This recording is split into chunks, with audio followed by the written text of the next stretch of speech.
You can't tell me where you want to go until you can tell me where you are.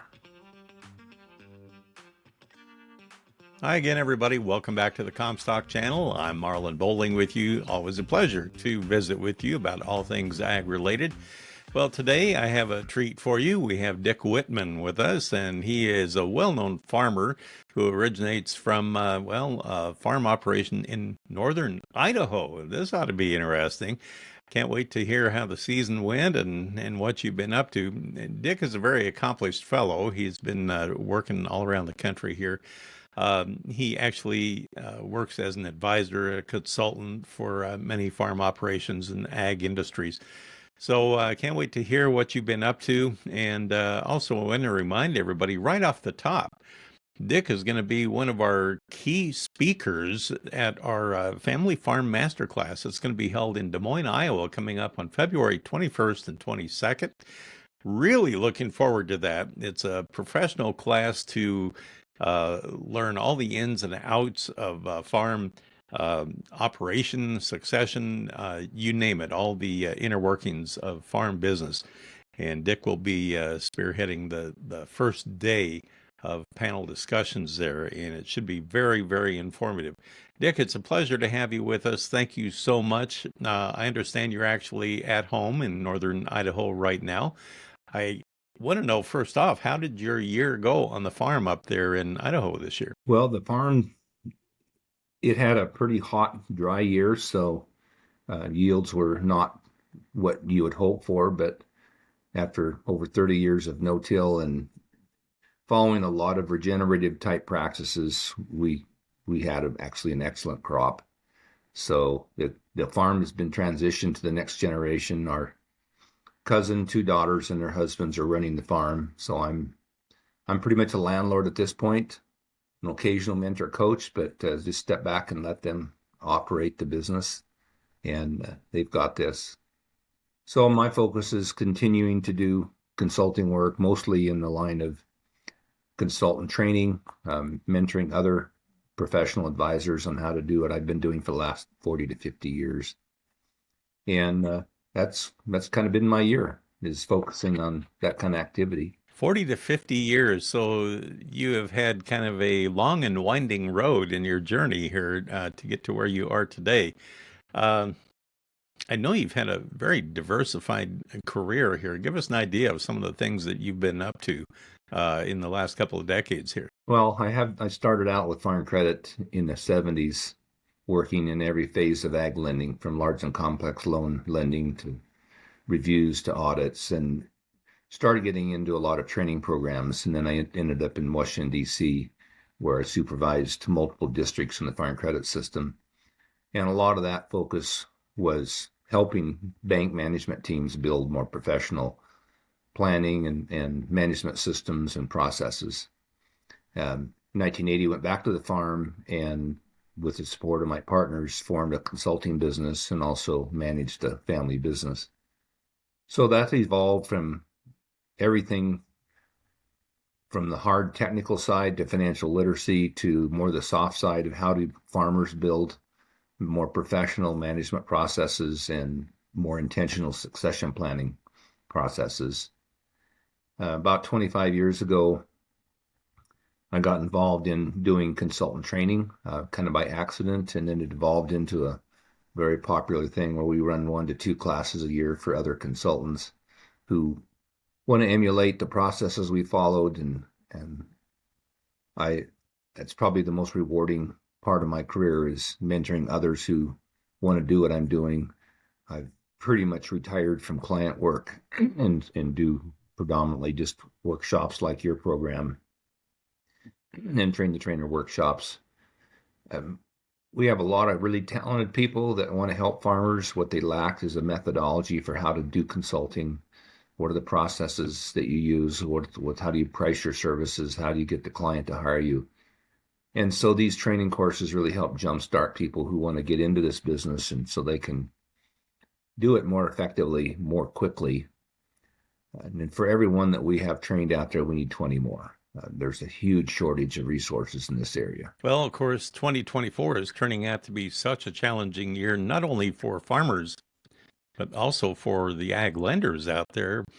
And you work with both sides more or less, in order to help them both be more efficient in what they do. Boy, how do you handle the challenges of 2024? Because it could be kind of tough before next planting season here. Well, there's no doubt a lot of anxiety in the industry. You got a new political regime with a lot of uncertainties of what that'll do. We're coming off a period of incredible land inflation where the commodity price reductions in the recent years are starting to challenge cash flow and the ability to pay rents that people have paid. And so these are going to ultimately start challenging whether or not we can hold in these land values. So farmers are understandably concerned. A lot of budgets are not penciling. The ability to replace capital. People are making money, but not enough money to fund $1 million equipment replacement. So there's a lot of head scratching and a lot of pencil pushing of how do we make this work. The equipment industry itself has seen massive layoffs as they've seen reductions in orders. So what's that's going to lead to down the road? Will we be seeing just less equipment availability? Will we start seeing some reductions in prices? I don't think anybody knows at this point. But the people that have a really solid handle on financial literacy at least know their trends. They know their key metrics that need to be monitored, and they're at least in a position to look at what strategies can keep us in business. And I think in addition to that, having a really robust family business operating management structure where there's clear-cut processes for planning, people's roles are clearly defined, there's clear policies that we live within. These help reduce the uncertainty and the paralysis that happens in many of these businesses. When we get tough times and you don't have your act together as a management team, you just spin your wheels. People are paralyzed in their ability to get together and really think creatively about problem solving because they're hung up over some hurt over compensation or some hurt related to lack of respect for decision-making roles or lack of clarity on what's our succession plan. So the absence of structure oftentimes is the worst enemy going into these financially tough times. The people that have their act together and can meet and can plan and can think creatively oftentimes come out of these things much better in facing stressful times. You know, one thing that concerns me, Dick, is with 2024 being the way it is. When I started farming, I started in the late 70s and bought all my equipment in 79 and 80, and you know all about that. That was when we had 18% interest. And at that time, the farm economy was so bad. I remember we just had all kinds of farm auctions. And in fact, a lot of ag lenders couldn't make it either. I'm kind of concerned. What's the health of the ag banking industry these days? Well, we have a totally different, I think, scenario today than we did in the 70s. We had a lot of lenders who were loaning on net worth and collateral. They were not lending on cash flow. We had a lot of farmers who wanted to be in farming without recognizing that they have a responsibility to understand their financial affairs and demonstrate cash flow and repayment ability. We washed a lot of farmers out in the mid 80s who simply, in my mind, did not have the license to be in the business. They felt like they could farm without understanding finances, or they could get a loan based on a value of a piece of land without demonstrating repayment ability. The ag industry was much more highly leveraged than it is today. And you add that to that, the complication of 15 to 20% interest rates. It was a predictable crash. Anybody that saw the environment in the mid 80s, I mean, I was in Washington, D.C. at the time and working with some billion-dollar banks where you were asking them, what are you going to do about this? And they basically, it was like being on the Titanic where they could see the iceberg and they weren't turning because they just felt like inflation was always going to bail them out, or if they didn't make a loan, the insurance company would, and you're just going, you see the iceberg and you're not turning. Today, we have a much healthier ag industry, a much lower financial leverage in the industry. Banks, they forget their lessons sometimes, but banking has substantially changed their analytical processes to focus more on cash flow and debt repayment capacity. So a lot of the things that allowed people to get in trouble, we're stopping that sooner than later. And we don't have anywhere close to the higher interest rates we had in the 80s. So 6, 7, 8% might seem harsh to somebody that's paid 3 or 4% 3 or 4 years ago, but these are nothing like the 15 to 18% rates that we were paying in the early 80s. But because of the capital investments required nowadays for a farm operation, doesn't it make it exceedingly hard for these young farmers to get into the business? I mean, especially if they don't have maybe a family member to help them get started. Absolutely.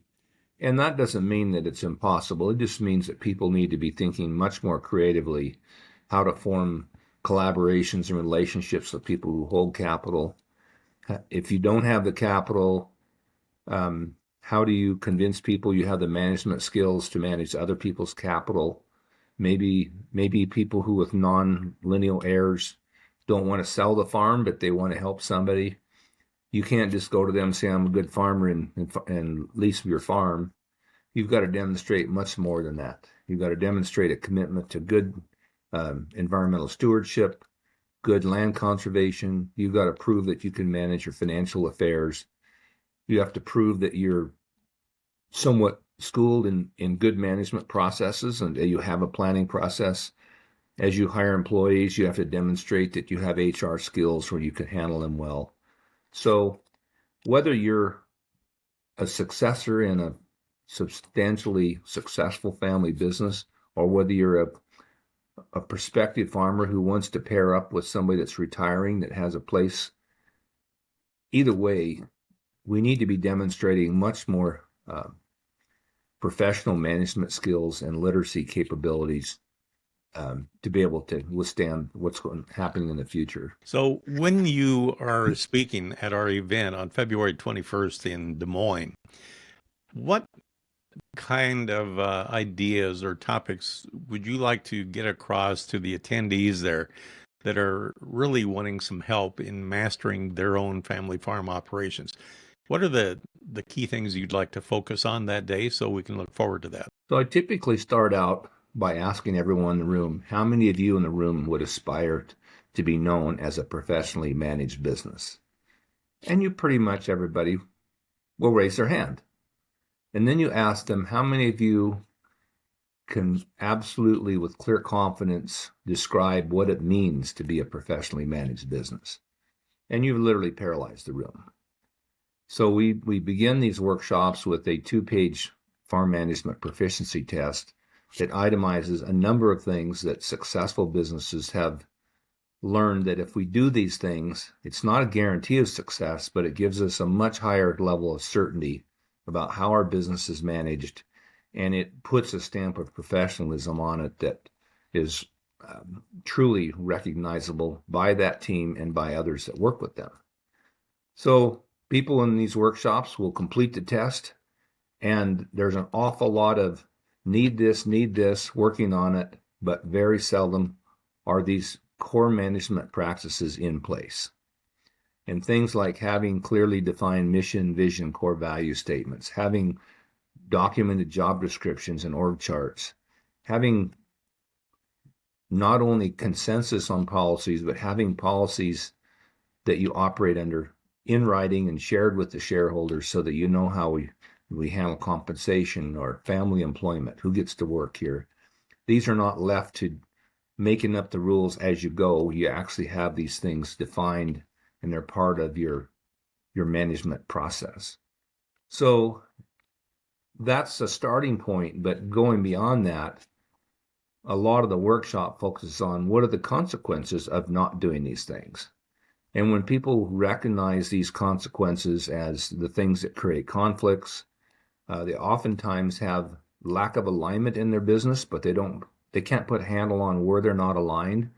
Now we give them specific topics where there's clarity on who are the people that are aligned in their thinking and respect for roles and respect for policy, and where are people on the team that should not be on the team because they do not have shared expectations with others. So I think one of the challenges in education is we push the theory and go, you should just do this because it's academically the right thing to do. If we don't drive home the negative consequences of not doing it, and we don't make people aware of those things that they're not doing that can help the culture in their business, they're not going to do it. And I can guarantee you when we get down to these workshops, people leave these with a very clear map of things that they know they're going to work on. They know why it's important. It won't happen overnight. It won't happen in a few weeks. Many times people are mapping out a management self-improvement journey that could take multiple years to implement. But bottom line is they now know what they don't know. They know what it is they need to be working on. And it's their job to prioritize which of these things is creating the most hurt today and start working on those. It won't be an accusatory session like, No. you should have been doing this, you should have been doing this, and scolding and everything. It's more of a way to present the tools that are available to them that maybe they didn't know about and how to properly use them. Also, I know one key concern among farm families is succession. I would imagine you're going to be touching on that. Yes, and professional management of the farm business and succession go hand in hand. So what's often lacking in succession is people confuse estate planning with succession planning, and they're totally different disciplines. And they're both important, but I'm a strong advocate that we need to work on our succession planning strategy first and find out, do people even want to continue the business? If so, who wants to work here? Who wants to be an owner? Or who would like to be in both of those chairs? And having quality engagements with the next generation where we don't assume is a huge first step. Once you get alignment and you get consensus that people want to carry it on, then we can start building out how we're going to go through succession. And one of the biggest challenges on succession is, I'm going to repeat this twice to make it sense. You can't tell me where you want to go until you can tell me where you are. So to answer the question where you are often forces people to put on paper for the very first time the answers to a lot of these questions. What is our mission?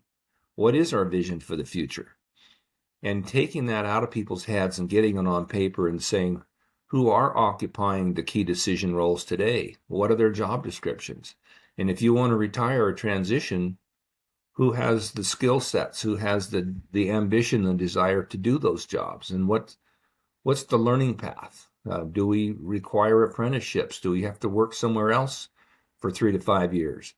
These are questions that, if thoughtfully raised and intentionally implemented, provide a much higher probability of success than just getting people together and saying, hey, we met with our attorneys and look what we've done for you. We're going to give you guys all this stuff, some of it during lifetime and some at death. And the kids are looking at their parents going, why did you do that?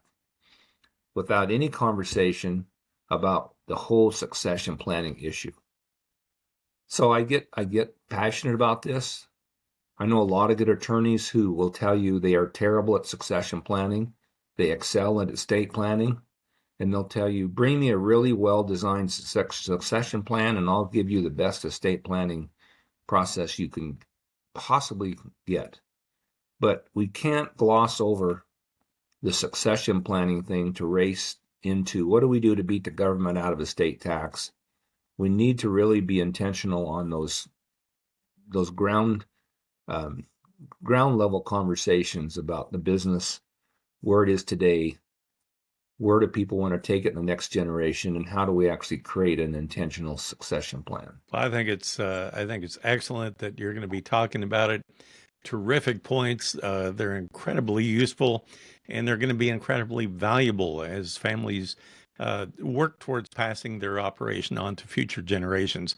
It's a high dollar investment in agriculture. There's a lot of money involved, and there's a lot at stake as well. So they really have to be careful about future planning and doing things the right way. And that's what this Farm Family Masterclass is all about. So we're looking forward to hearing from you there, and I'm looking forward to the question and answers that we'll be fielding in that particular conference as well. Should be extremely interesting. So again, that's going to be February 21st and 22nd. You're going to be speaking on the first day, on the 21st. And if you want to learn more information about it, go to Comstock.com right now. On that website, just go up in the upper right-hand corner. There will be a tab that says Masterclass. Just click on that. It'll drop down. It'll have all the information about our speakers, including Dick Wittman here. And it will have the agenda of the meeting. And you can make reservations and accommodations and all that stuff through that page. And check it out. There is limited seating for this event, so make sure that you don't waste any time and lose your seat there. It's going to be a great session, and we look forward to seeing you there. And Dick, I look forward to meeting you at that conference, and I wish you all the best through the holiday season. I'll see you there in February. Dick Wittman with us. That will do it for this particular episode of our Comstock Report.